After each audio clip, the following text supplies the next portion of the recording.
Hello everyone, welcome back. So today we are going to discuss we are going to start a new topic in anthropology. Chapter number 1.8 in paper 1. The principles of prehistoric archaeology.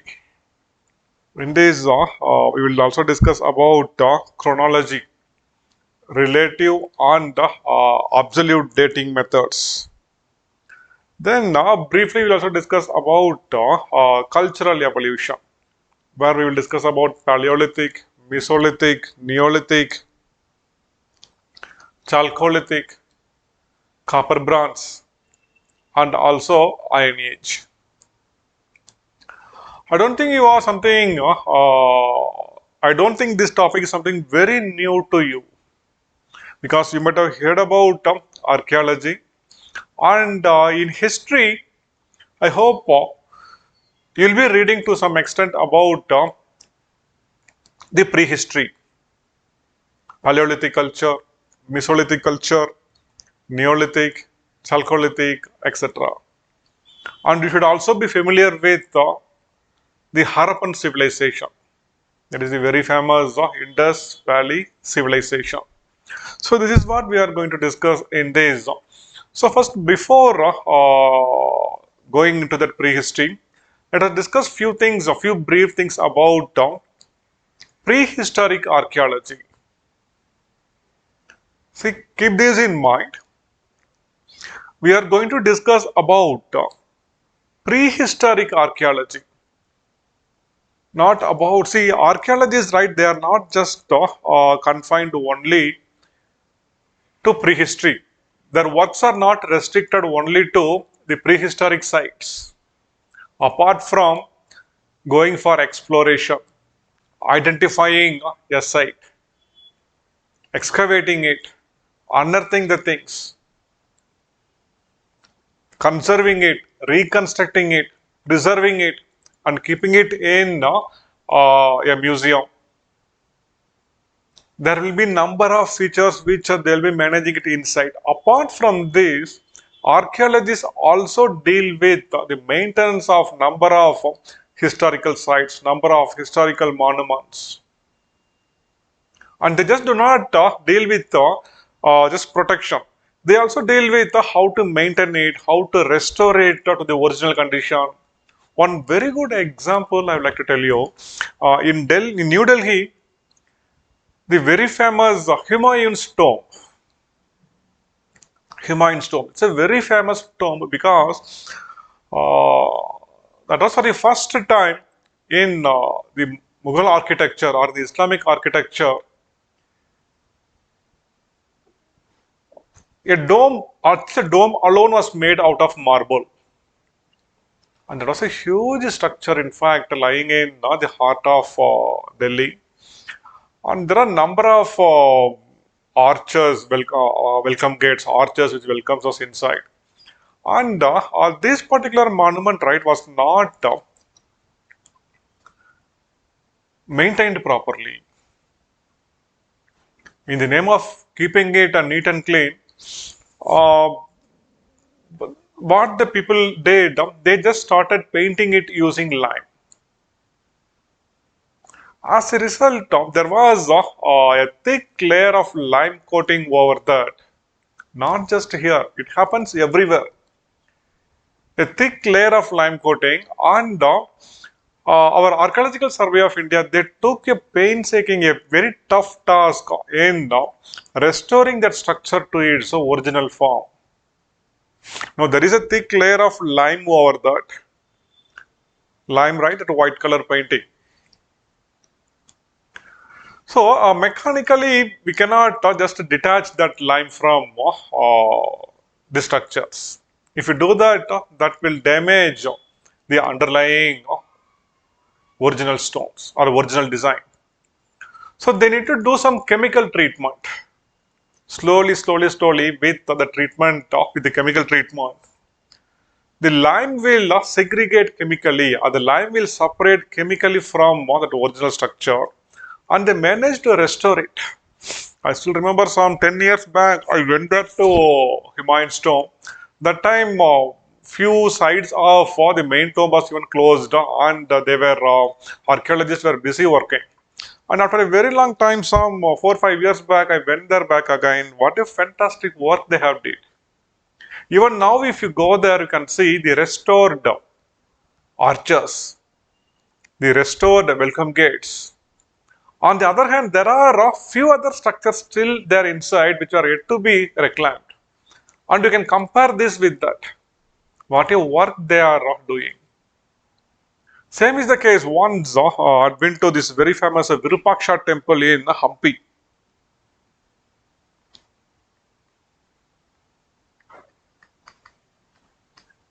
The same thing there also. I saw a few archaeologists working there. Out of curiosity, I went there and I asked them, sir, what you are doing here?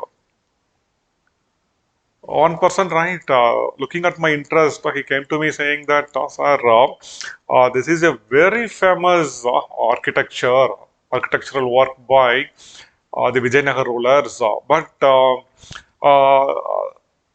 but our people, in the name of keeping it clean, they just applied lime over this for a few centuries. Sir, can you see a thick layer of lime is over that? Again, they were doing some chemical treatment to detach that, and that day he showed me where they have completed the work. I couldn't believe my eyes.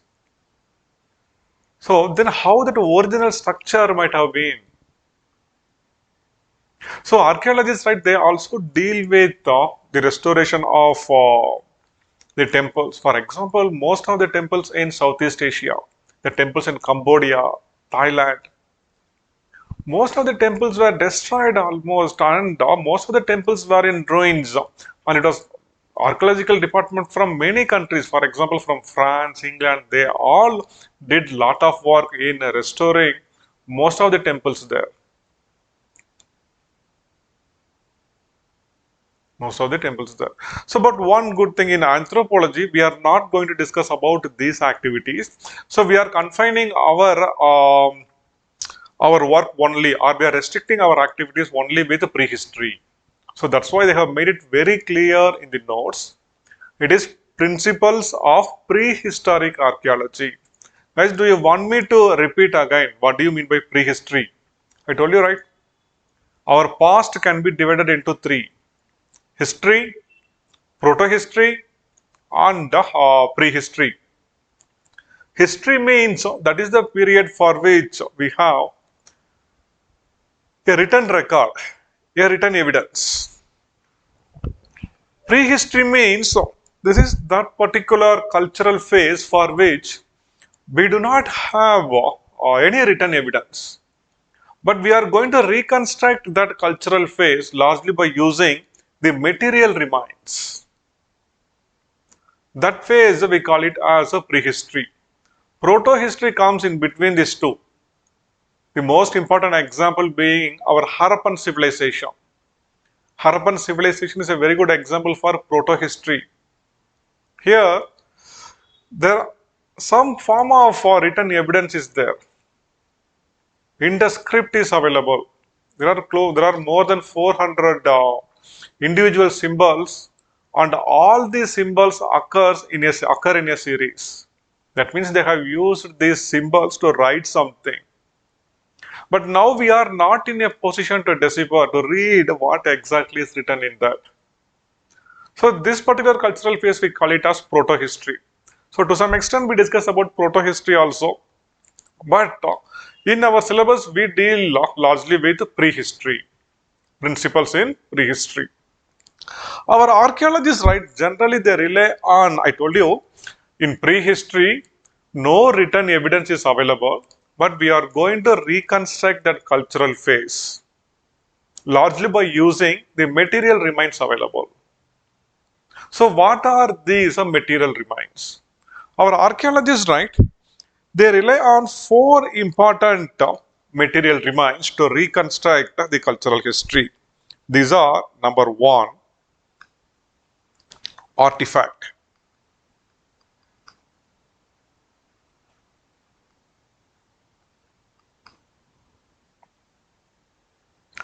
Number two, ecofact.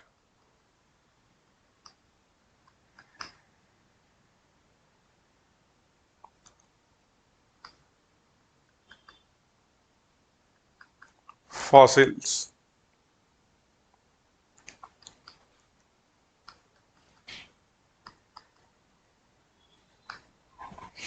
Artifact, ecofact, fossil, and a feature. So now one after the, I'll explain you what is an artifact. Simply I tell you, artifacts are objects made by human beings.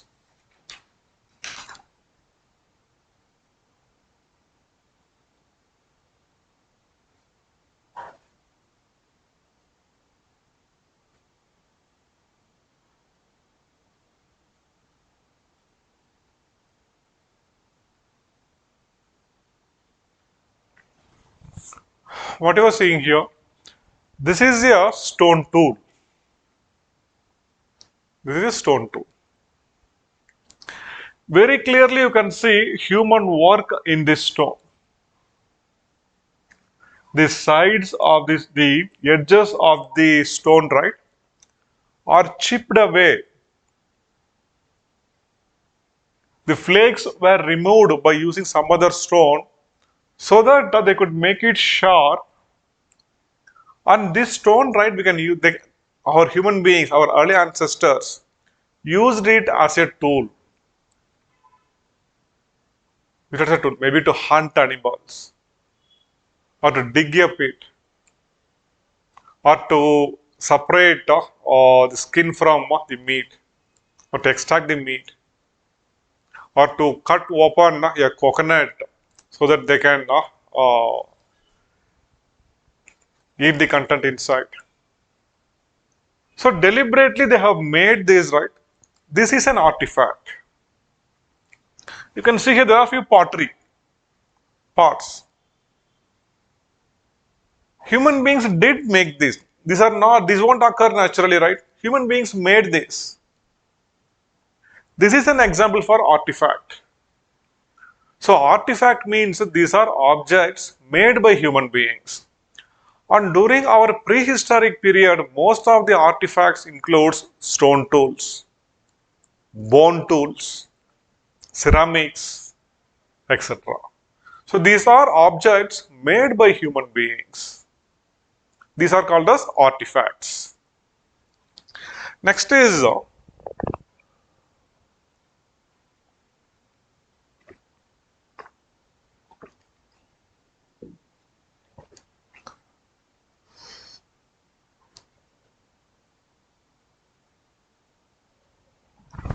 ecofact. So ecofact, right, these are objects used by human beings without making any modification.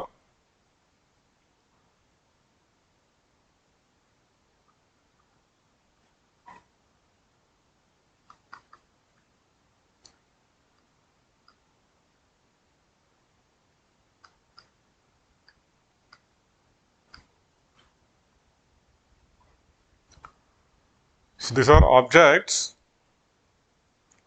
used by human beings, but he didn't make any modification. For example, I have mentioned here a flower. Here, this yellow part, right? This is a hibiscus flower. We should be very comfortable with this. This is a very common flower everywhere. And this is andrecium, and the yellow color thing which you are seeing, right? These are nothing but pollen grains. These are pollen dust. These pollen grains, right? These are male gametes of the flowers. Okay. This is an ecofact. I will explain you how we used it. So this is a bone, a piece of bone, a piece of charred bone.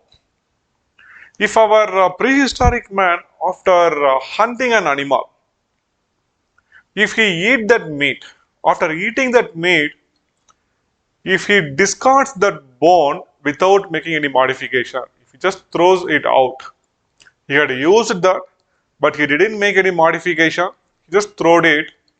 So it is an ecofact. On the other hand, after eating that meat, if he preserves that bone and if he makes a small needle out of that bone,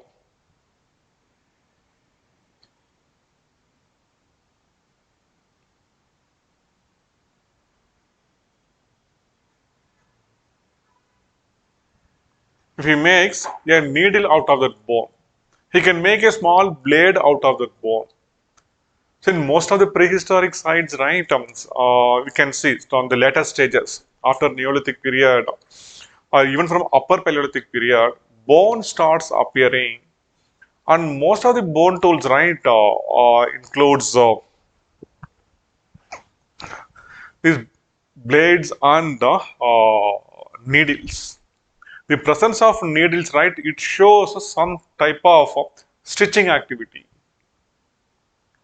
What is the need for our prehistoric man to indulge in stitching? Yes, there is a need during the upper Paleolithic period or during the entire Paleolithic period, during the Old Stone Age, when our earth was gripped by a cold ice age. There is a need for him to protect against the cold. One very easy thing which he got was the animal leather, animal skin. That leather which he extracts, right, he can tan it and he can stitch it so that he can just put it over him to protect himself against the cold. Sometimes he may get patches of small hide.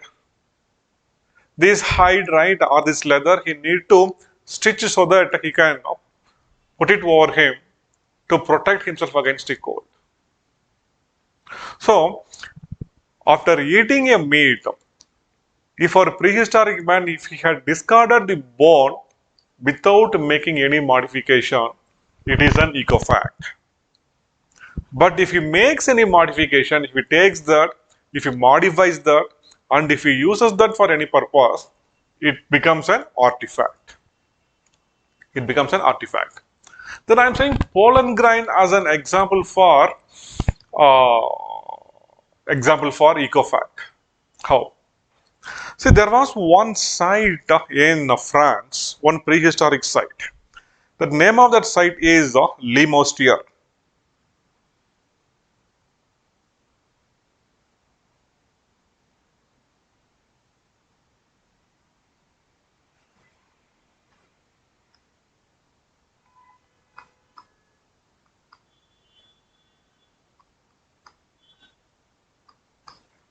Limoustier in France.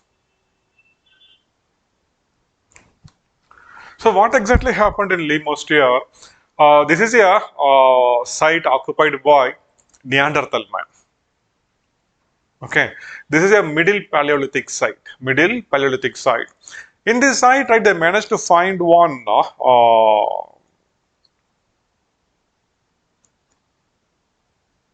I'm sorry, it's not from Limoustier.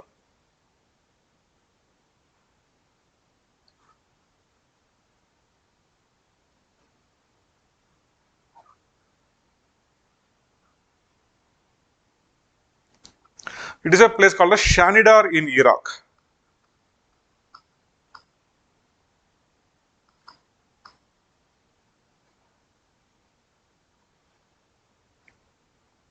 Iran, Iraq, Syria, Jordan, Lebanon, Palestine, Israel. So you should be comfortable with this area. And the conflict which happened mostly after the disintegration of the Ottoman Empire, the Iran-Iraq conflict, the Gulf Wars, the Israel-Arab War, and of late the Arab Spring. It started in Egypt. Okay, good. So Shanidar in Iraq. Again, this is a Middle Paleolithic site. Here, one fossil was discovered, and this fossil, right, was surrounded by lot of pollen grains.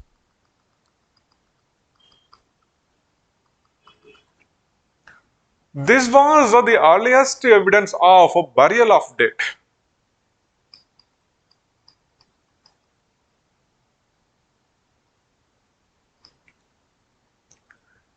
For the first time it happened during Middle Paleolithic period, we human beings started burying dead.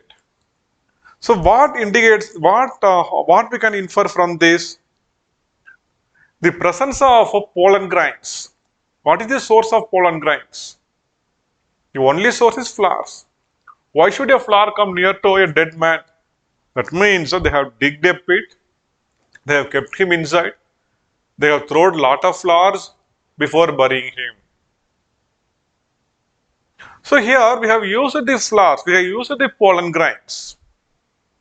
So along with the flowers, sometimes even some insects may come along with that. So that even that insect right becomes a part of this fossil here. So here even that insect becomes an ecofact. The insect becomes an ecofact. Got it? So ecofacts largely includes bones, pollen grains, insects, etc. So these are objects which were used by human beings and without making any modifications. Human beings used these without making any modification. Got it? This is the an ecofact.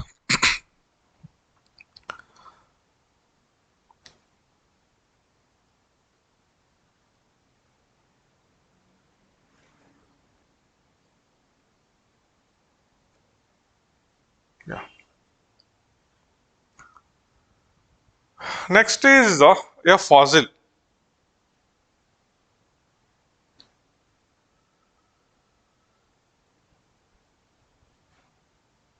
So what is a fossil?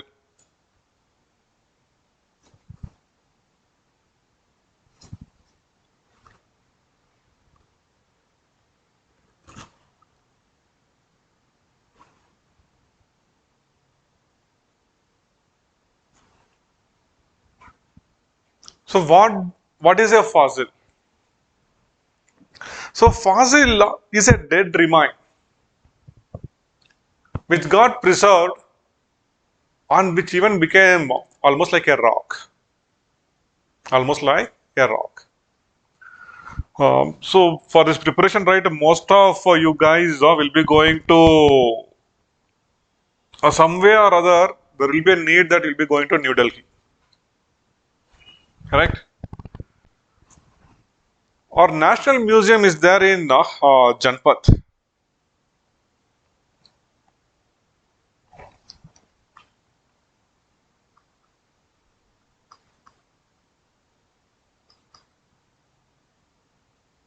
Our national museum in Janpath.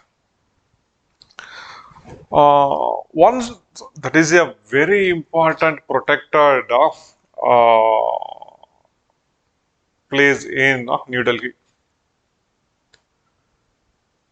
a high security place that is, because artifacts, right, starting from prehistoric period, we are managing it, we are maintaining it there.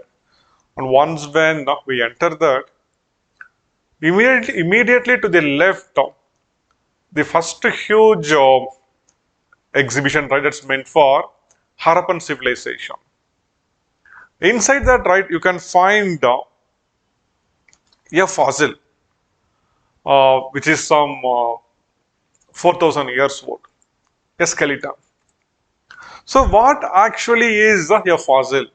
Fossil is the actual hardened remains of an animal which lived in the past, or sometimes it may just be an impression of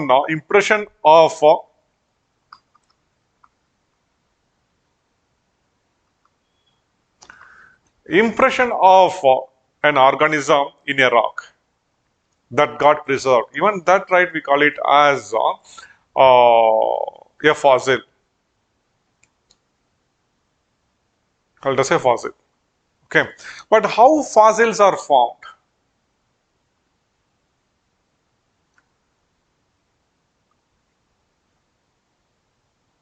Generally, if one organism dies, right,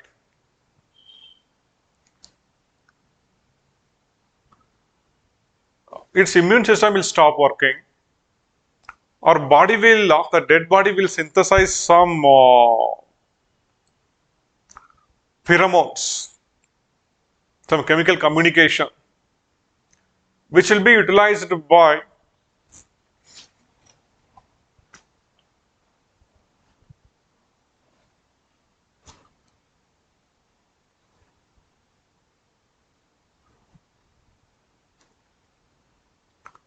utilized by the microbes to go and decompose the body.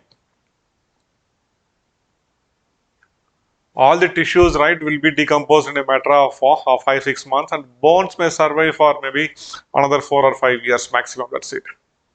So within a short span of time, everything will be decomposed.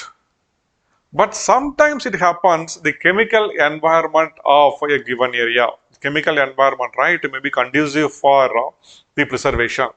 The chemical environment, right, may prevent any microbial activity. So one organism, right, might have died, and it might have got buried by some natural forces. Sometimes, right, there may be some volcanic eruption. As a result, right, lava may flow over this. This lava or this heat may eliminate all the pathogens found in this area. It may kill all the microbes. So there will be no scope for microbes to further enter this. As a result, that bone which is lying there, right, may get hardened and it may get preserved inside this sedimentary layer. Or sometimes the chemical environment, if there is a groundwater which is rich in minerals, even that may prevent microbial activity. Then if there is a limestone formation,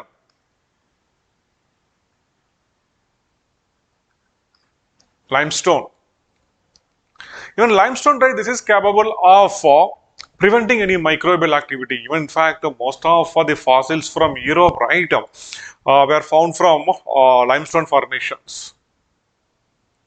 In Italy, in France, in Germany, in most of the cases, right, most of the fossils were discovered from the limestone quarries, where we are quarrying for limestone. So lime, right, we use it for multiple purposes. We use it in our metallurgical industry. It had a wide range of applications. So limestone is capable of preserving the fossils. So fossil is an actual hardened remain, or it may even just be an impression of an organism which lived long back on a rock. Okay. So next is features.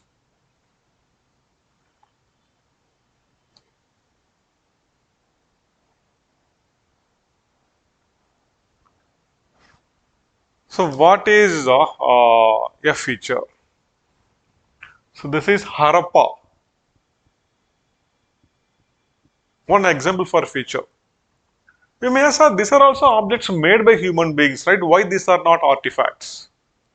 Yes, in some way this is an artifact only, but this is a very large object made by human being, and we cannot bring it to our laboratory, and we cannot keep it in our laboratory, and we cannot study it.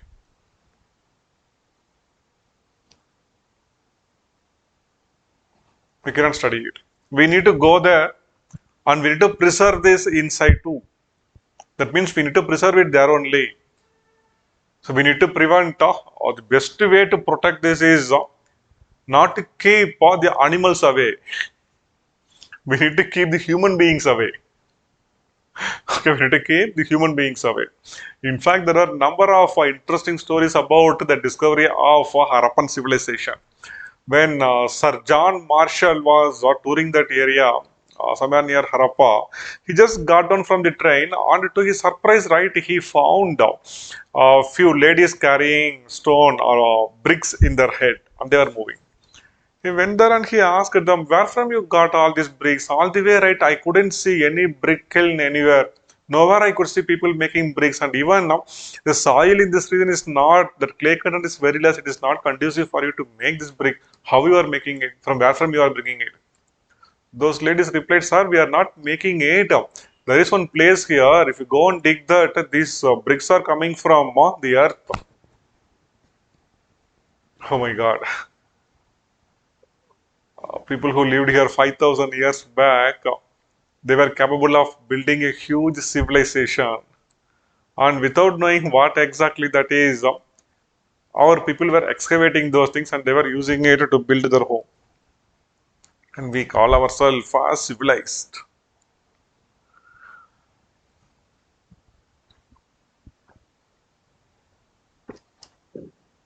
This is one very good example for an artifact, sorry, for your features. So features are large objects. Features also, right, includes the caves in which human beings lived. There are a number of caves. For example, in Wayanad in Kerala, we have the very famous Edakal caves.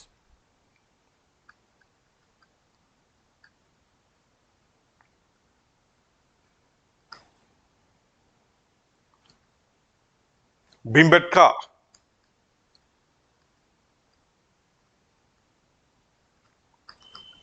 in Madhya Pradesh. There are number of caves where human beings lived. Okay, where we can find some prehistoric activity in Bhimbetka. Bhimbetka is very famously known for cave paintings. Is it possible for us to bring the cave and keep it in our museum and can we preserve it? No, we need to go there. We need to preserve the paintings there itself, inside to conservation. So these are called as features. Means now are you comfortable with the four things? What is an artifact? What is an ecofact? What is a fossil? And what is a feature? And archaeologists, right, rely on these four important evidences to reconstruct the cultural past. Okay.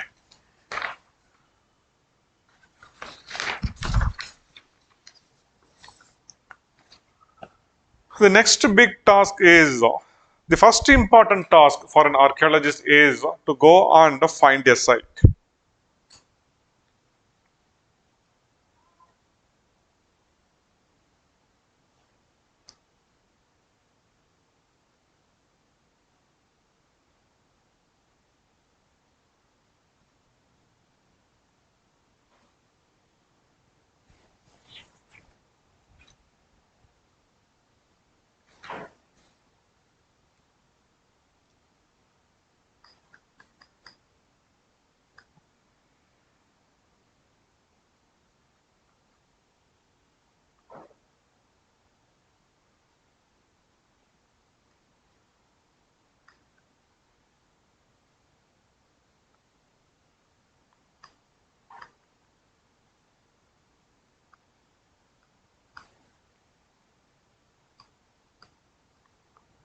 Finding the evidence. An archaeologist restrict his search to the places which he call it as a site.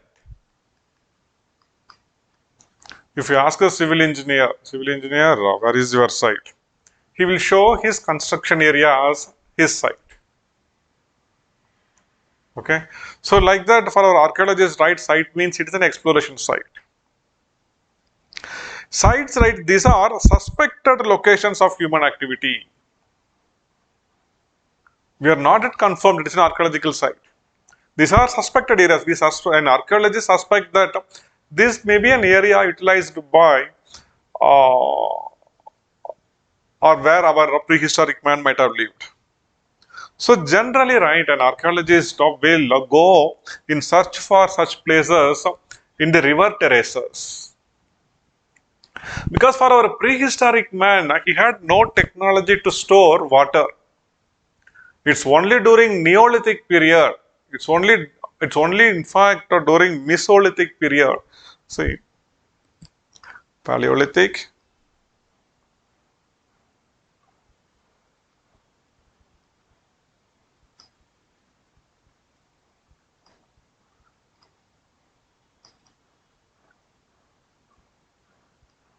Neolithic.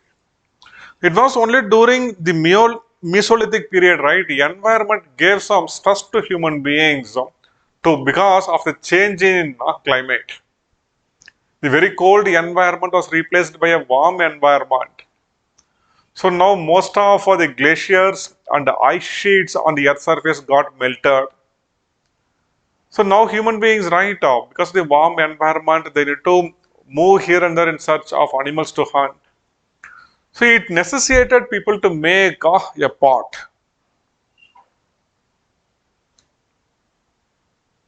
so that he can store water in this and he can take it. It was largely during the Neolithic period man became an expert in making this ceramics, making this pottery. So until then, during this entire Paleolithic period, man had no technology to store water. So as a result, he cannot live far away from the source of water. So most of the prehistoric sites, most of the Paleolithic sites were located near water sources where there is a lush green vegetation as well as where we can find where they could locate lot of herbivore stocks which they can hunt and they can make a good meal.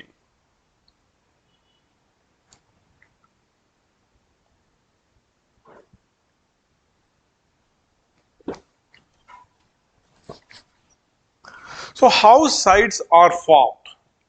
Sites are generally formed when the prehistoric human activity gets covered by sand or sometimes even by the fallen leaves.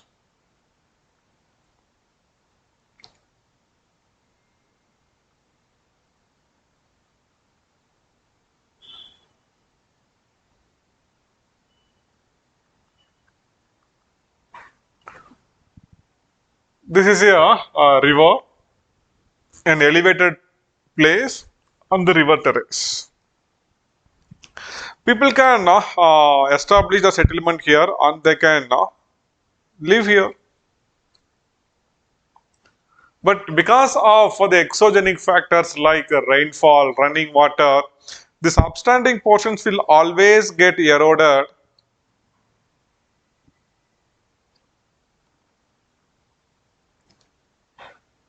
So the sediments in this area, right, may get moved and it may cover this area and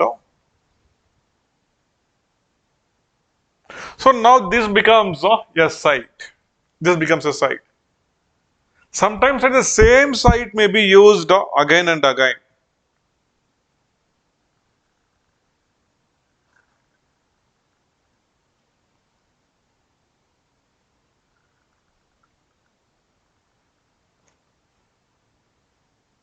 The same site may be used again and again. So now a site gets stratified.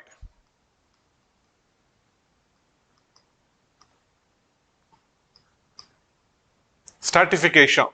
That means layering. Layering. So here a site gets stratified. There are a number of stratified sites. And one such site, right, is the very famous Son Valley.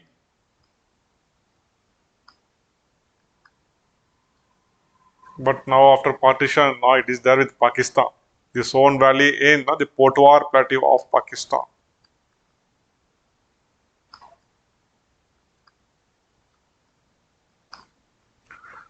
Son Valley, the Potwar Plateau, right, it's a plateau formed by wind deposited sediments. The wind from the Thar Desert and the Punjab part of Pakistan got carried away and it got deposited, resulting in the formation of a tableland or a plateau. Rawalpindi, Islamabad, these all are located in the Potwar Plateau of Pakistan. Son Valley, right, is one such valley in Pakistan, which is a stratified valley, and there are four clear layers.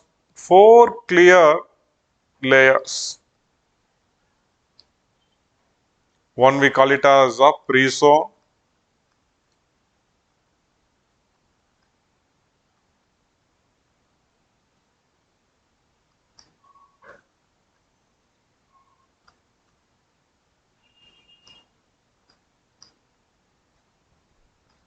All these four corresponding to Paleolithic culture.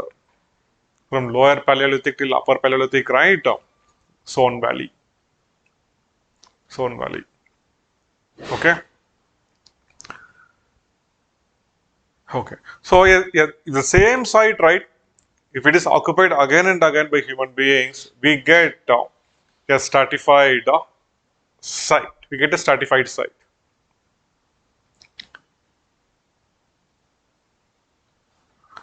So, taphonomy, there's something called as taphonomy. Taphonomy is a science.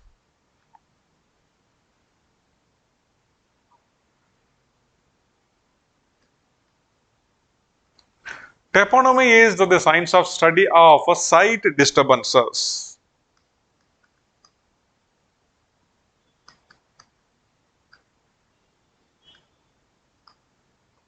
Site disturbances.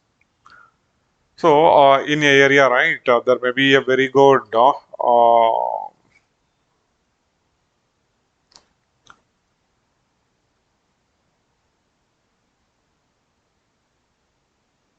four sites which may got buried here. Sometimes, right, a number of factors may disturb the site. Because of some factors, right, this may get eroded completely, or sometimes because of some tectonic events.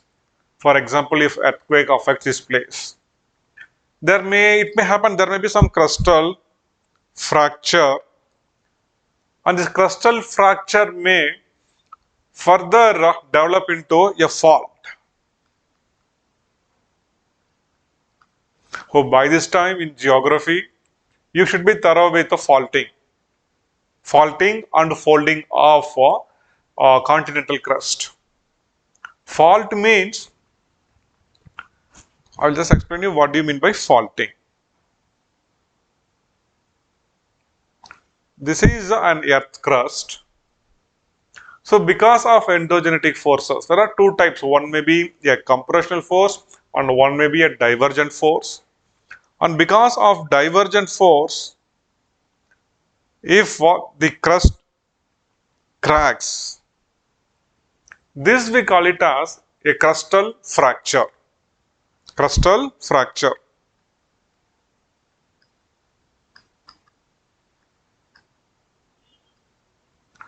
So after breaking, if the broken crustal parts moves here and there, suppose if this portion goes down now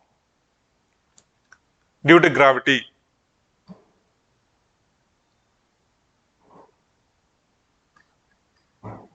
here one portion moves down in gravity along the fault plane, along the crustal fracture, then this becomes a fault. This becomes a fault. There are number of faults: normal fault, reverse fault. Okay. See, so if there is a site here, now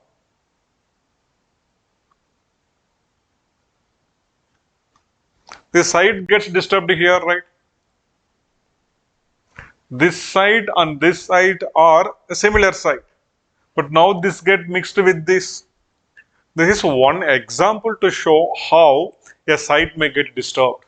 Faulting, folding of, see similarly, right? Folding means because of compressional force, it may get folded. There are a number of types of fold. There is one fold right here where the crustal may fold and it may even lie like this. And it may collapse. We call it as a napes. There are a number of such nape zone in the Himalayas. This may break here. So the signs of, if there is a site here, so now what will happen to this site? Correct? So originally, these are 1, 2, 3. 3 stratified topography. Now because of crustal folding, something becomes like this, then these layers, right, will become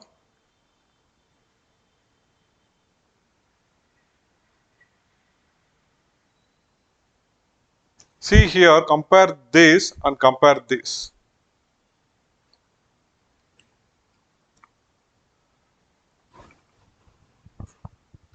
So this is relatively a new formation, but that is going to lie deeper than a older formation. Generally, in a stratified site, deeper an artifact is, older will be its culture. Should be more primitive. Okay. So this leads to site disturbance. The science of or study of site disturbance is called as a taphonomy. It's called as taphonomy. Okay. So next, now to discuss about finding a site.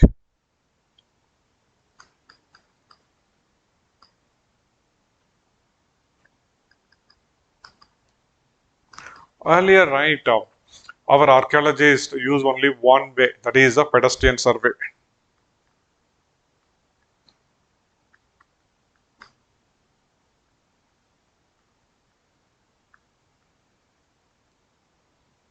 So what generally he will do, he will carry one instrument, one agar with him.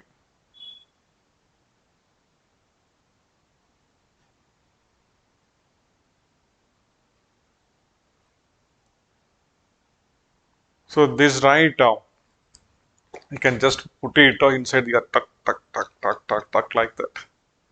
It may go deep into the earth, and he can pull it back. He can pull it back. So once when he pull his back right down, then he can just look for any prehistoric stone tools, any bone tools in that. So in pedestrian survey, what they generally do, they just used to make a walk, and they'll go for and they'll go and search for the prehistoric artifacts or ecofacts like this.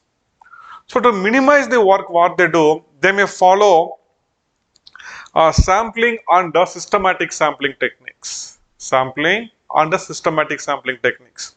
So sampling means what they will do, if suppose if this is one area which they are going to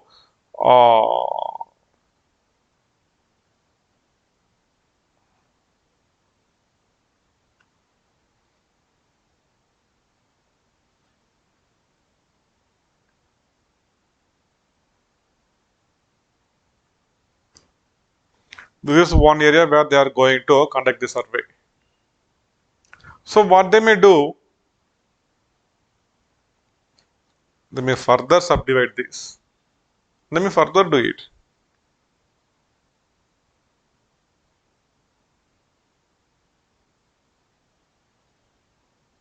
So there are 1, 2, 3, 4, 16 in thing.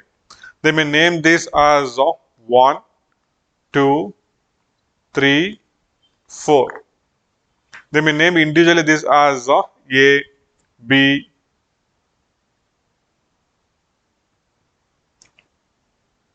They may either follow random sampling or systematic sampling. So random sampling means from 1, this randomly take 1. From 2, you randomly take 1. From 3, you randomly take 1. From 4, you randomly take 1. But systematic sampling means they'll follow some system. Okay. In 1, take A. In 2, take B. In 3, C. In 4, D. In 5, E. In 6, F. Like that, right? If they follow. That is systematic sampling. So in this particular column alone, right, they will dig deep, they will extract all the materials, and they will look for any prehistoric remains. They look for prehistoric remains. So this is a sampling method of finding a site by using pedestrian survey. By using pedestrian survey. So things were going on, then slowly right our archaeologists started borrowing some techniques from exploration geology. Those very important techniques which we have borrowed from exploration geology, using which right we have developed some technique based on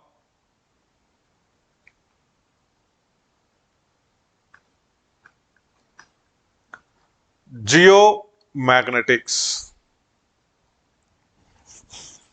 Geomagnetics. Earth behaves like a magnet. Earth behaves like a magnet. Yes, right. But why and how Earth behaves like a magnet? It is the presence of iron and nickel in the core of the Earth. And there is also a differential. We don't have solenoid here to make a magnetic field. But there is a differential movement between the core and the rest of the Earth which creates the Earth's magnetic field. See?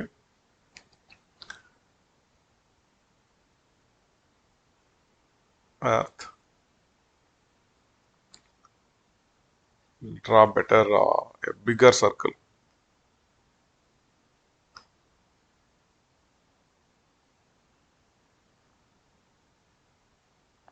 Crust.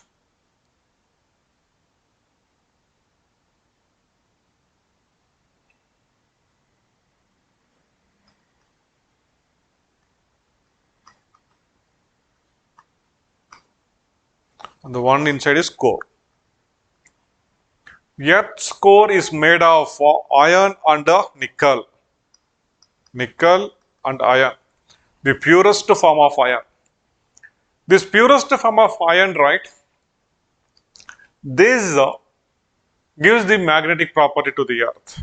And that too, see, when compared to the outer core, right, is partly molten. The outer core is partly molten.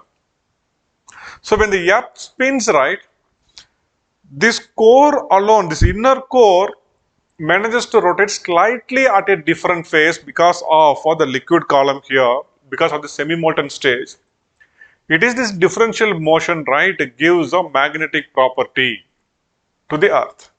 So Earth behaves like a bar magnet.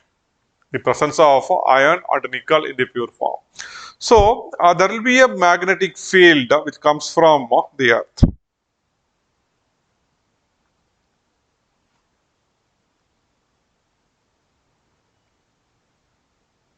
Okay, I told you that's a differential movement. As a result, right, I'll tell you even this Earth's magnetic field is not something permanent. It keeps changing. It keeps changing. It takes close to around 50 to 60 years for the Earth's magnetic field to reverse. Suppose if this is the northern pole and this is the southern pole. So Earth behaves like a bar magnet. Earth behaves like a bar magnet. Okay.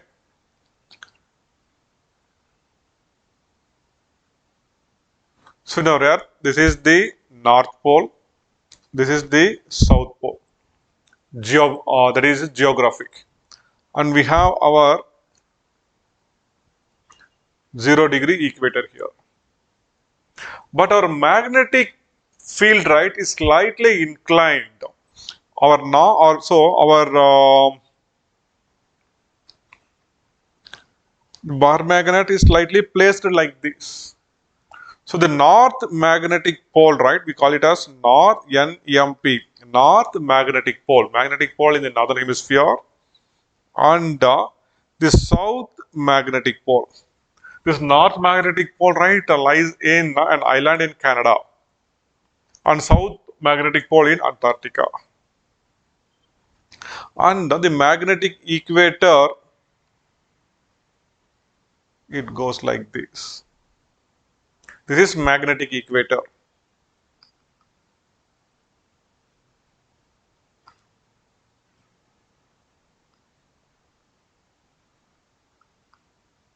This magnetic equator even cuts through India.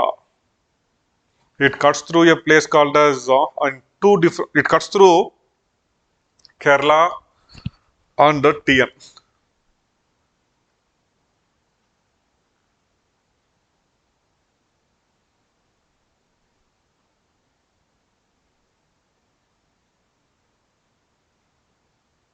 It cuts like this. Here we have Tumba, and here Sriharikota.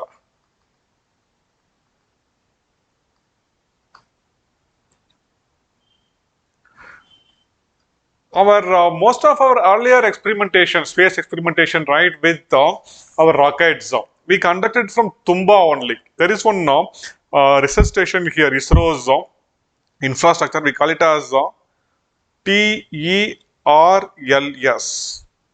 Tumba Equatorial Rocket Launching Station. Even see, it is from here, right? We have conducted most of our earlier experiments. Even now, some experiments are conducted here using the very famous sounding rockets.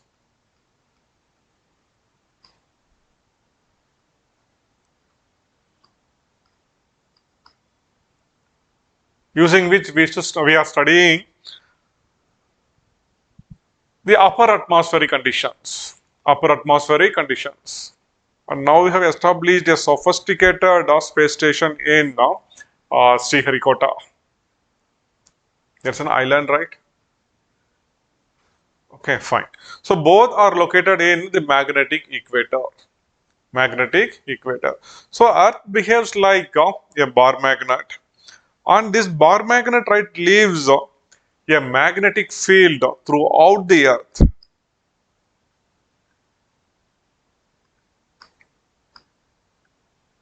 Magnetic field throughout the Earth.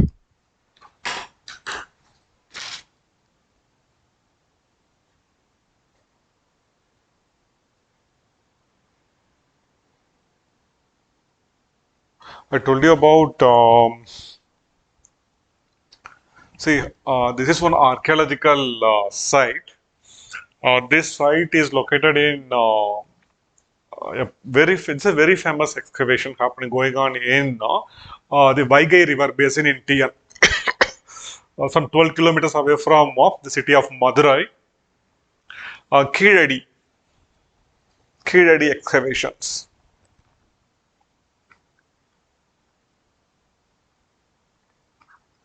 So later we will discuss what exactly they have found. They have found one urban settlement close to River Vaigai. This is this dates back to 600 BC. So this pushes the Sangam age by another 300 years. See how they have marked the grids and how they are excavating.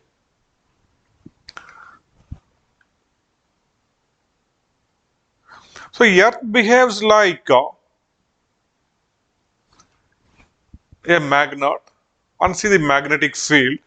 And this magnetic field can be plotted in a map. So this is a magnetic field, and this is a magnetic field of a small area, of a very small area. Here, listen. For the first time, right? Before that, let me tell you, we are using magnets in a number of places, right? Within a speaker, we can find a magnet. In mics, we can find a magnet. What these magnets are? Magnets, right? These are called as lodestones.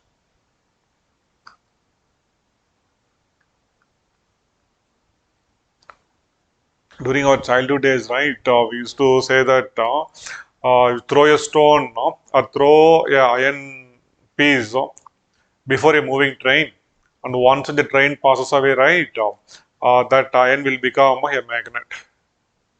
But we have tried it few times, but never it had become a magnet. So what is a magnet? So magnet, right, these are called as lodestones. These are purest form of iron.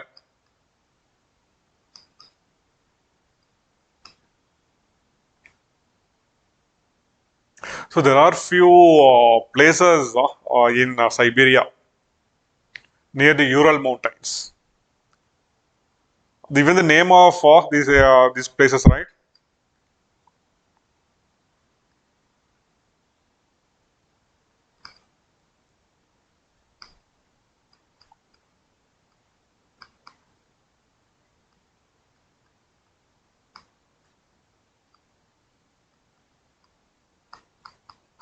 Crust magnetic anomaly.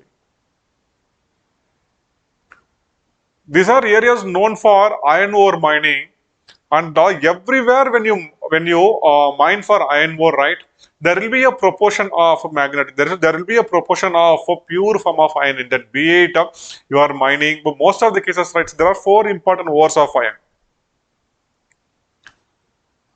Correct. We have magnetite, hematite, limonite, and siderite. In most of the cases, we find only hematite. And in hematite, right, some proportion of this pure lodestones will be available. So these are magnets. So for the first time, right, apart from exploration purpose, this Earth's magnetic field, right, it was utilized during the Second World War by the American Marines for some purpose. So during the peak of the Second World War, when the United States were dragged into the war, Japanese submarines used to cross the Pacific Ocean to reach the American territories. So that time they had no clue how to locate these submarines. That time, right, few scientists from few geologists, they gave inputs to the American Marine saying, see, we can plot this. See, we are studying the live magnetic field, and when submarine moves here, the metal in that submarine, right, is capable of deflecting the magnetic field. So when a submarine moves through this, we can see that magnetic field getting deflected. So this particular principle, right, was followed even by our archaeologists.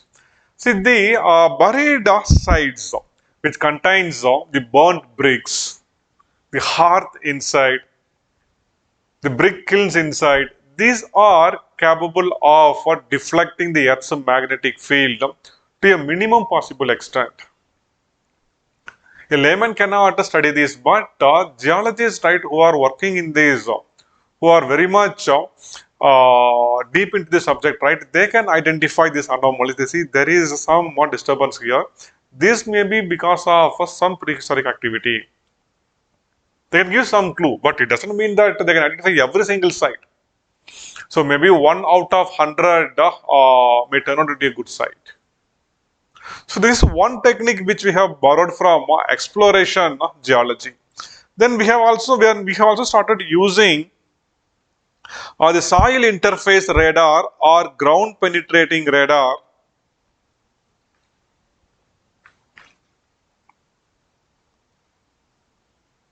See, suppose if this is the normal magnetic field of area, and suddenly, right, area, it becomes like this.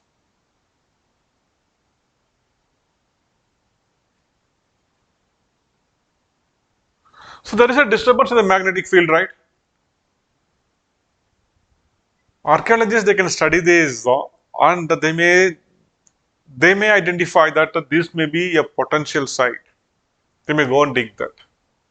So this is one technology which we have borrowed from exploration geology, and our archaeologists are using it to identify these sites. Then